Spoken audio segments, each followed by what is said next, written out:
Good morning, Democrats. It is Friday, August 8th. We are in unprecedented times, and today is an unprecedented call, so we are going to jump right into it. If you are new joining us, welcome. This is the DFL Daily Call. We have it every day at 10:45 a.m. You can visit dfl.org/daily call if you want to sign up for this, so it's always on your calendar. Today, we are going to skip our rundown of events, and we are going to get right into it. Yesterday, we had a conversation with the chairman of the Texas Democratic Party, Kendall Scudder.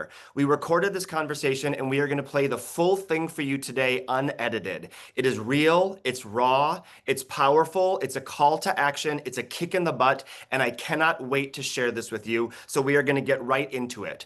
Ladies and gentlemen, without further ado, please help me welcome the chairman of the Texas Democratic Party, Kendall Scudder.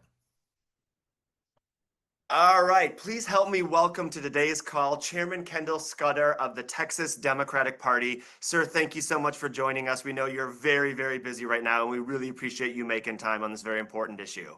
Well, I appreciate you having me. It just means the world that Minnesota DFL is willing to pitch in here to help us save democracy. You know, Texas Democrats are throwing down, and it has been very moving, the response we've been getting from our colleagues around the country. Of course, of course. It's the least we can do. Before we dive into this, I do have to say you have like the coolest office ever, and you actually showed me a preview of something that's hiding behind your chair there right now. I have a big wall that has a whole bunch of political heroes and original posters on it. And one I thought that y'all would appreciate, I pulled it off the wall, was our buddy Hubert Humphrey, a cartoon with him and the donkey. I love that. See, Texas and Minnesota hand in hand like that. That's amazing. I have it right next to a Lyndon Johnson, so we're friends. This friendship was planned from the beginning. There we go. There we go. Well, welcome to the call. Thank you so much for joining us. There's so much happening right now. Let's just go ahead and jump right into all of this. Tell us what's happening in Texas right now. What's happening in Texas right now is that Donald Trump is trying to dodge accountability in the 2026 midterms by stealing 5 congressional seats away from the people of Texas and from the people of the United States.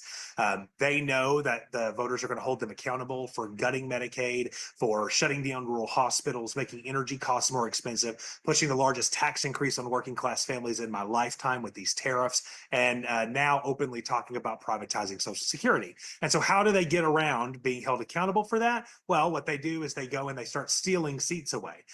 There's some intricacy in this that I'm sure we'll get into in a bit, but basically what you should know is they're trying to drive a dagger through the heart of minority representation. Every black member of Congress from Texas has either been drawn out of their district or drawn into a heavily Republican district to try to eliminate them from their seats. That is not a coincidence. That was done on purpose.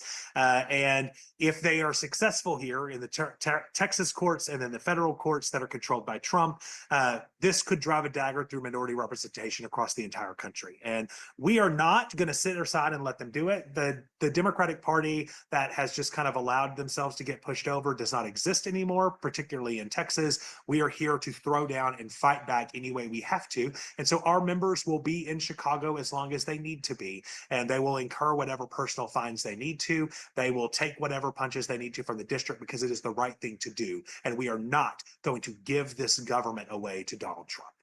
Amazing, amazing. You know, I know the focus is on Texas right now, but the reverberations are a lot larger than this. What are the implications of this nationally if this happens?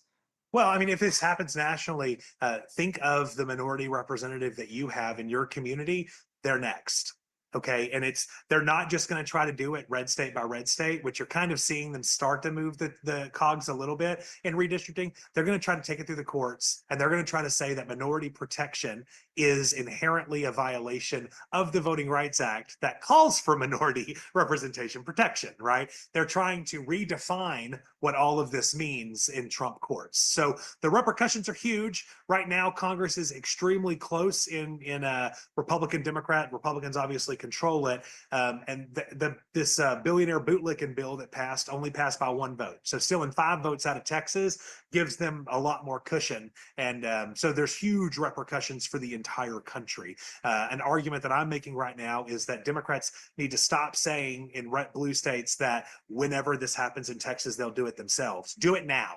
It's happening. My entire delegation is on a compound by themselves, away from their families, away from their jobs, unable to pay their mortgages, away from their friends who have died, because unable to go to funerals and first days of school because they are trying to preserve democracy. So blue state governors around the country need to start right now carving their states up, bringing Republicans to heel so that we can start having a conversation about federal nonpartisan redistricting committees, which is what Democrats want. All Democrats voted for it in 2021. All Republicans voted against it in 2021.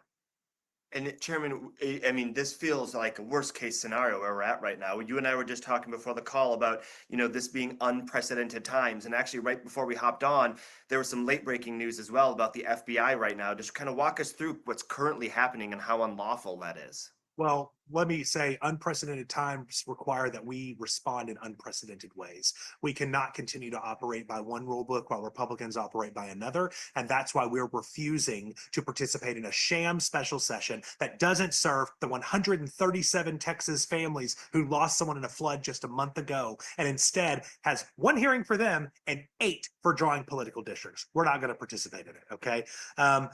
Right now, Donald Trump and the sham FBI has started calling to help Texas round up our legislators and try to send them back to Austin, even though they have violated no federal laws. They have violated no state laws, but the federal government is going to use itself to try to employ political actions here. I know Governor Pritzker will surely step in and try to be as helpful as he can in this situation, but this is absolutely uncalled for and absolutely obscene for the President of the United States to think that they can involve themselves in a procedural mechanism for a state party or for a state legislature. One more item. People out of Texas may not know this. A special session lasts 30 days. That's why they're so upset, is because after 30 days, it ends, everything's done. He would have to call another special session. But in the Texas Constitution, our founders gave us quorum break rights. This isn't something that we just read the rule book and found a loophole. The Constitution tells us we have a right to do it. So it's particularly wild for the FBI to think they can get involved in our constitutionally protected procedural actions. Wow. Wow. I mean, it really does feel like we're standing on the precipice here. I know this type of thing has happened before. It's happened before in Texas, happened before in other states, but it really does feel different this time. Why is it? What's different about the calculus right now in this moment? What's different right now is that we understand that this is for all the chips. I mean, this is not the way we've been talking about it. And honestly, I'm not just giving you bluster. The members, when I was in Chicago with them, we're all having these discussions. A lot, especially our Black members, were saying, I have friends, ancestors, mentors who got the shit kicked out of them on the Edmund Pettus Bridge. And this is a very small ask of me. I'm lucky that I'm not having to put my body in the way of making this happen. All I'm being asked to do is pay some fines. And if that is financially what we have to do, we'll figure that out. And if I have to sell my goddamn house to make it happen, I'm ready to do it because it's the right thing to do to save this republic. And I mean, that's kind of the tone of the members right now. It is a crucial moment in civil rights history right now. We understand it, we recognize it, and I hope that all of our members stay firm. I hope the rest of the country sees the sacrifices these people are making and what they're doing to put themselves at risk here. They're now getting filings in the court to remove them from office. Which we'll just file them back for office and they'll all win, probably with more votes than they got in the first place. But it's just gross what's happening to these people. It really is. And this is true leadership, which you and the members are doing. Thank you for demonstrating that. I think it tends to be rare in our national politics right now. But you kind of touched on this, but it's a big coalition of members that you have that you're trying to build consensus among. How did the party go about building consensus right now for this action? Well, I mean, I think Texas Democrats have okay, so Democrats everywhere, they're great, love them. I think Texas Democrats have a particular amount of grit, okay? Because number one, as Texans, we're a little unruly and ungovernable. But number two, I think that we've gotten our teeth kicked in for so long. And we have been treated so badly for so long by these people that we're kind of at a point where we're like, what else do we got to lose? Like, we might as well go in hard because they have no respect for us. And so it's built this mentality of all of us of there's no question. that my people are here to do the right thing. There are some members that chose not to quorum break with us. Shame on them. And I have made clear to them that I'm unhappy with them for that.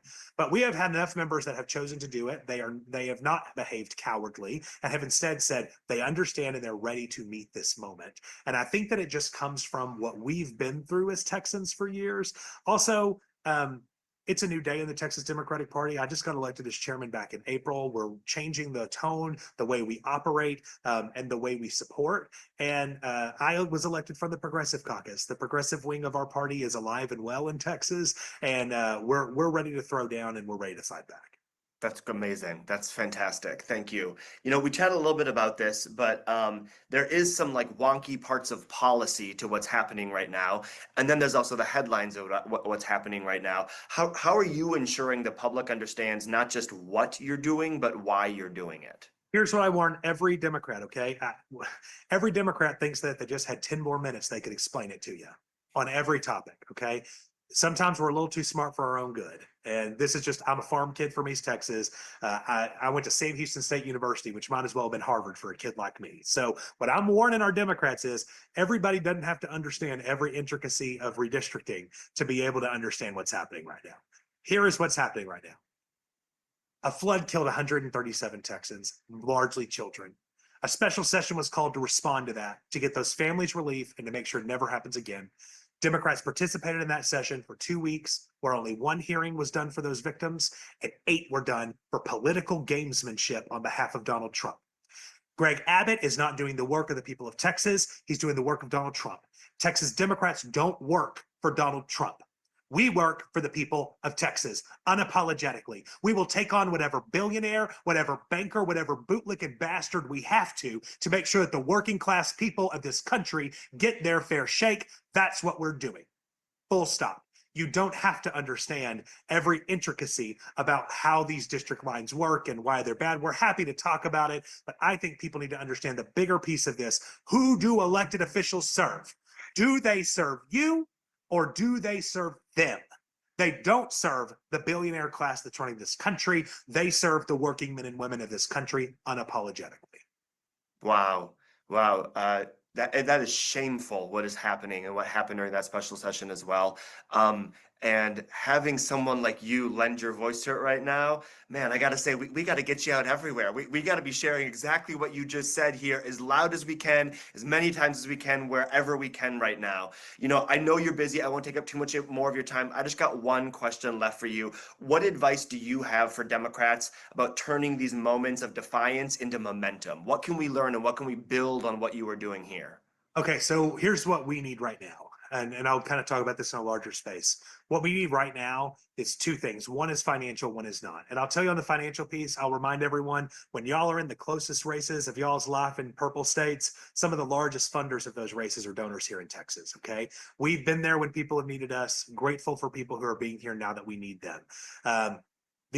We need resources. Greg Abbott has a $90 million war chest that he has already started deploying to run political ads against all of our members, saying that they are derelict and not doing their jobs. We have to respond in kind. People can help us by going to texasdemocrats.org. There is a redistricting defense fund they can give to there. It would be incredibly helpful.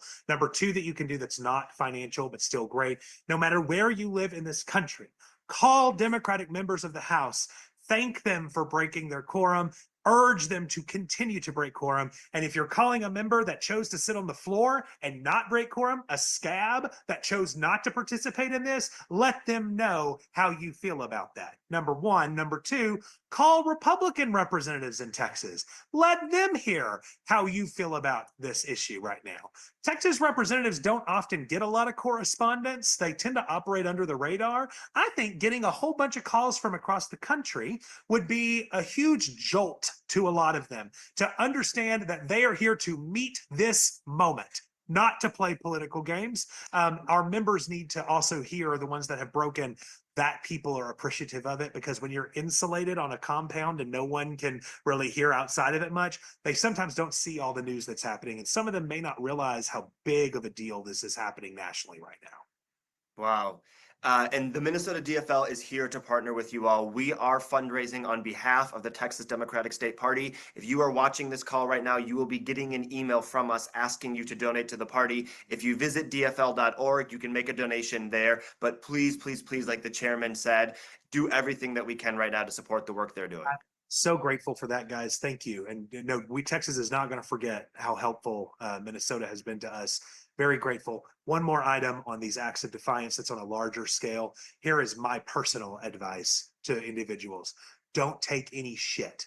Stop letting these Republicans lead us around like lost puppies, telling us what we stand for and what we're doing. We know what we stand for, and we are not going to let Republicans who have done nothing to serve anyone but themselves tell us that what we're doing isn't the right thing to do. They are a collaboration of trust fund babies and class traders that are sabotaging this country on behalf of the billionaire class. Do not allow them to get any wins because they don't deserve it, and those wins are not for the people that we are doing this work to fight for. We are unapologetic warriors for the working class. When we act that way, when we legislate that way, we will start to get our voting blocks back that way. But we've lost sight of it as a party, and they've started to leave us. We have to do everything we can to earn it back and show that we're walking the walk. Chairman Scudder, you are a breath of fresh air and a kick in the butt, and I mean that in a good way. Thank you so much for joining us on the call. We know you are so busy right now. I will let you get back to it. Thank you very much. Good luck. Minnesota stands with Texas and all the work that you're doing. Thank you very much, sir. I appreciate y'all. Wow. Right, folks? That was amazing. We're so lucky to have Chairman Kendall Scudder with us on that call. Texas is on the front lines right now, and we need to help them out. This is not a Texas problem. This is a democracy problem. This is an American problem right now. And this is how we show that Democrats across the entire nation and here in Minnesota are willing to fight and won't back down. You see all of the links here. The links have been in the chat. You can donate to a GoFundMe. You can donate directly on their website. We have them all compiled for you right now. dfl.org/post has all of the links to donate. We'll have the link to the YouTube video that we just watched. Any ways that you can get involved will be collated there. Folks, Richard will be back on Monday. Thank you so much for having me these past 2 weeks. I've really appreciated it. It has been a pleasure. Take care of yourself. Take care of each other. Stay strong, and let's fight back. Thank you all very much. Have a great weekend.